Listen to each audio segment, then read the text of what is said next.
चला तर मंडळी, तुम्हालाही रोजच नाश्त्यासाठी काय बनवायचं असा प्रश्न पडत असेल तर कांद्यामध्ये रवा मिसळून तर पहा. ही रेसिपी एकदा खाल ना तर आठवड्यातून 4 वेळा नक्कीच बनवाल. इतकी चविष्ट आणि भन्नाट अशी रेसिपी असणार आहे, त्यामुळे व्हिडिओ शेवटपर्यंत बघा. व्हिडिओ आवडल्यास व्हिडिओला एक लाईक आणि आपल्या चॅनलला नक्की सबस्क्राईब करा. चला तर जास्त वेळ न घालवता लगेचच रेसिपीला सुरुवात करूया. इथे 2 मोठ्या साईजचे कांदे घेतलेले आहे. आता तुम्हाला किती प्रमाणात हा पदार्थ बनवायचा आहे त्यानुसार कांद्याचं प्रमाण तुम्ही वाढवू शकता. हे कांदे मोठ्या साईजचे आहेत. सर्वात पहिले तर इथे आपण कांदे साफ करून घेऊया. कांदे साफ करून झाल्याच्या नंतर सगळ्यात मोठा प्रश्न असतो की सुरीने पातळ कांदा कट करता येत नाही. ह्यासाठीच तुम्हाला एक ट्रिक सांगणार आहे. अशा पद्धतीचा पिलर प्रत्येकाच्या घरामध्ये हा असतोच. तर पहा, कांदे साफ करून झाल्याच्या नंतर कांदा असा पकडायचा आहे आणि पिलरच्या मदतीने हवा तितका अगदीच पातळ असा कांदा आपल्याला कट करून घेता येतो. कितीही तुम्हाला कांदा कट करण्याचा कंटाळा असेल ना तरी सुद्धा तुम्ही हौसेने हा असा कांदा कट करणार. इतकं सोप्या पद्धतीने हा पिलरने कांदा कट होतो आणि मी तुम्हाला दाखवते ना, अगदी झटपट हा कांदा कट होतोय. कुठेही आपल्याला हाताला पिलर लागण्याचं काहीच टेन्शन राहत नाही. अगदी झटपट आपण हा कांदा जो आहे तो कट करून घेऊ शकतो. शिवाय आपल्याला चाकूने एवढा पातळ असा कांदा कट करता येत नाही कितीही, तरी सुद्धा मी तुम्हाला सुरीने देखील कांदा पातळ कसा कट करायचा, किती अंतरावर कांदा कट करायचा, जेणेकरून ज्या प्रकारे आपण पिलरने एकदम पातळ कट केलाय ना तशाच प्रकारे कांदा कट होईल. तर पहा, याच पद्धतीने कांदा संपूर्ण कट करून घेतला. आता सुरीने पहा, एकदम अगदी किंचित किंचित दोऱ्या इतकंही अंतर सोडायचं नाही. इतक्या अंतरावरती आपल्याला सुरीने कांदा कट करायचा आहे. तेव्हा कुठे तुमचा कांदा जो आहे तो एकदम पातळ कट होतो. आता कांदा कट करण्याची ही ट्रिक जर तुम्हाला जमली ना तर तुम्हाला वेळीवर जरी कांदा चिरायला लावला ना तरी सुद्धा तुम्ही इतकाच पातळ कांदा चिरणार याची खात्री मी तुम्हाला देते. फक्त कांदा चिरत असताना दोऱ्या इतकंच अंतर आपल्याला मध्ये मोकळं ठेवायचं आहे. कांदा जाड कट करण्यात काय येतो, तर इथे संपूर्ण कांदा आपला कट करून झालेला आहे. त्यानंतर आपल्याला लागणार आहे इथे एक वाटी किंवा मिक्सिंग बाउल आपल्याला लागणार आहे. त्यामध्ये हा संपूर्ण कट केलेला कांदा अगोदर टाकून घेऊया. तर हा इथे संपूर्ण कांदा जो आहे तो टाकून घेतलेला आहे. थोडासा हाताने मोकळा करून घेऊया. कांदा एकदम पातळ चिरलेला असल्यामुळे सहजच मोकळा होतो. तर थोडंसं हाताने मोकळा करून घेतलं ना की कांद्याला थोडंसं हाताचं हीट भेटल्यामुळे कांद्याला पटकन असं पाणी सुटतं. तर कांदा पूर्णपणे मोकळा करून झाल्याच्या नंतर यामध्ये आता रवा घालून घेऊया. तर इथे मी 1 वाटी इतका रवा घेतलेला आहे. रवा लागेल एवढाच आपल्याला इथे वापरायचा आहे. तुम्हाला सांगते, जेव्हा तुम्ही हा पदार्थ बनवताय तेव्हा ना तुम्हाला यामध्ये कांद्याचं प्रमाण जास्त ठेवायचं आहे किंवा इक्वल झालं तरी चालेल, पण कांद्यापेक्षा जास्त प्रमाणात रवा यामध्ये वापरायचा नाही. त्यामुळे रवा आपल्याला इथे बेतानेच घालायचा आहे, तसंच कांद्यामध्ये मिक्स करून घ्यायचा आहे. म्हणजे काय होतं की कांद्यालाही छान असं पाणी सुटतं. तर इथे पाहू शकता, 1 वाटीलाही थोडासा आपण कमी रवा घेतला होता, त्यामधलाही काही शिल्लक ठेवलेला आहे. आता हा जाड रवा आपण इथे वापरलेला आहे. तुम्ही अगदीच जो 0 नंबरचा रवा असताना तो देखील इथे वापरू शकता.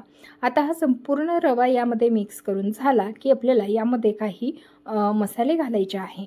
तर कांदा अगोदर आपण अशा पद्धतीने जो आहे ना तो मिक्स करून घेतलेला आहे. तर इथे तुम्हाला जर वाटलं तर खूप जाड किंवा काही पाकळ्या एकात एक राहिलेल्या आहेत त्या देखील आपल्याला मोकळ्या करून घ्यायच्या आहे. संपूर्ण कांदा इथे मोकळा करून झाल्याच्या नंतर आता यामध्ये घालूया चवीपुरतं मीठ. तसंच यामध्ये घालायचं आहे लाल तिखट. आता लाल तिखट कितपत तिखट आहे किंवा कितपत तुम्हाला तिखट हवं आहे त्यानुसार घालायचं आहे. त्यानंतर यामध्ये घालायची पाव चमचा इतकी हळद, तसंच अर्धा चमचा इतकं आपल्याला घालायचं आहे ओवा.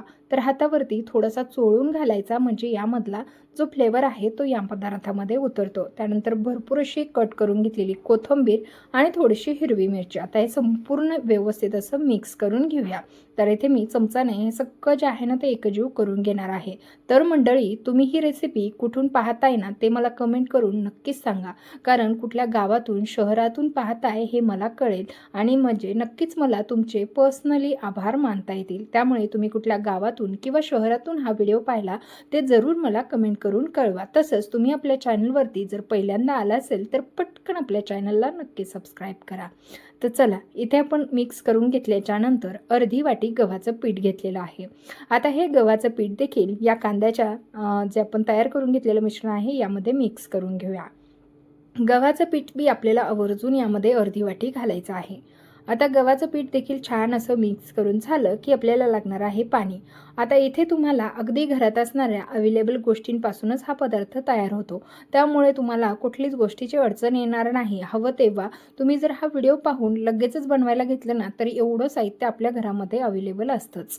त्यानंतर पहा, इथे ज्या वाटीने आपण रवा मोजून घेतला त्याच वाटीने 1 वाटी इतकं पाणी इथे घेतलेलं होतं. तेवढं संपूर्ण पाणी इथे घालून घेतलं. आता सगळं एकूण किती पाणी लागलं ना, हे देखील मी तुम्हाला इथे सांगणारच आहे. तर थोडंसं मिक्स करून घेऊया. कांद्याला देखील पाणी सुटतं. तसंच आपण हे पीठ भिजवल्यानंतर थोड्या वेळासाठी याला रेस्ट होण्यासाठी ठेवणार आहोत, जेणेकरून कांद्यालाही पाणी सुटेल. पण आपल्याला आणखीन देखील या पिठामध्ये पाणी घालण्याची आवश्यकता आहे. त्यासाठीच पुन्हा एकदा अर्धी वाटी इतकं पाणी घेतलेलं आहे. त्यामधलं अर्धं पाणी यामध्ये घालून घेतलं आणि आता हे पुन्हा एकदा मिक्स करून घेऊया. तर छान असं मिक्स करून घेऊया. चांगला पातळसरपणा या मिश्रणाला आलेला आहे पिठाला. आणखीन थोडंसं पाणी त्यामधलं घालून घेतलेलं आहे. अगदीच आता 2-3 चमचे पाणी वाटीमध्ये शिल्लक आहे. बाकी संपूर्ण पाणी घातलेलं आहे. तसंच या पिठाची कशी कन्सिस्टन्सी ठेवायची आहे तर पहा, अशा स्वरूपाची असायला हवी. त्यामुळे तुम्हाला अंदाज आलाच असेल, जसं की आपण थालीपीठ किंवा वडे टाकण्यासाठी जे पीठ भिजवतो ना, तशा प्रकारे हे आपल्याला भिजवून घ्यायचं आहे. आता यावरती ना झाकण ठेवूया आणि कमीत कमी 10 मिनिटे भिजू देऊया, जेणेकरून आपला रवा छान भिजला जाईल. कारण जाड रवा आहे, त्यामुळे त्याला भिजण्यासाठी थोडासा वेळ लागतो. आता रवा छान भिजलेला आहे. 10 मिनिटे झालेली आहेत आणि मस्त असं पीठ देखील भिजले आणि पातळसरपणा देखील आलेला आहे, कारण यामधल्या कांद्याला देखील छान पाणी सुटलेलं आहे. आता कांद्याचं प्रमाण इतकं आहे की कांदा तुम्हाला सहजच दिसत आहे. इतक्या प्रमाणातच यामध्ये आपल्याला पीठ व रव्याचा वापर करायचा. त्यानंतर इकडे तवा गरम व्हायला ठेवलेला आहे. त्याला थोडंसं तेल लावून घेऊया आणि त्यावरती थालीपीठ थापून घेऊया. तर हो, तुम्हाला आत्तापर्यंत मी कुठला पदार्थ बनवतोय हे सांगितलं नव्हतं. तर आज आपण रवा आणि कांद्यापासून इन्स्टंट होणारे थालीपीठ बनवतोय. अगदी झटपट, कुरकुरीत आणि मस्त पोटभरीचा नाश्ता तयार होतो बरं का. तर तुम्हाला जर घाई गडबडीत मुलांच्या टिफिनसाठी काय द्यावं किंवा भाजी काय बनवावी असा प्रश्न पडत असेल ना, तर पटकन तुम्ही याचे 2 थालीपीठ थापून मुलांच्या टिफिनसाठी देऊ शकता. मुलांचं पोटही भरेल आणि त्यांना हा पदार्थ नक्कीच चटपटीत असल्यामुळे आवडेल देखील. मुलांसाठी द्यायचं असल्यास यामध्ये तुम्ही नक्कीच एक मॅगीचं सॅशे टाकू शकता. म्हणजे मॅगी मसाला पुडी एक वापरली ना, तर त्यामुळे हा पदार्थ आणखीनच चटकदार आणि चटपटीत होतो. पण असंही मसाले खाणं काही चांगलं नाही, त्यामुळे मी इथे तुम्हाला कुठलाच गरम मसाला वापरताना दाखवलेला नाही किंवा वापरलेला देखील नाही. आपण घरात असणाऱ्या अवेलेबल साहित्य तसंच हिरवी मिरची व लाल तिखटाचा वापर केलेला आहे.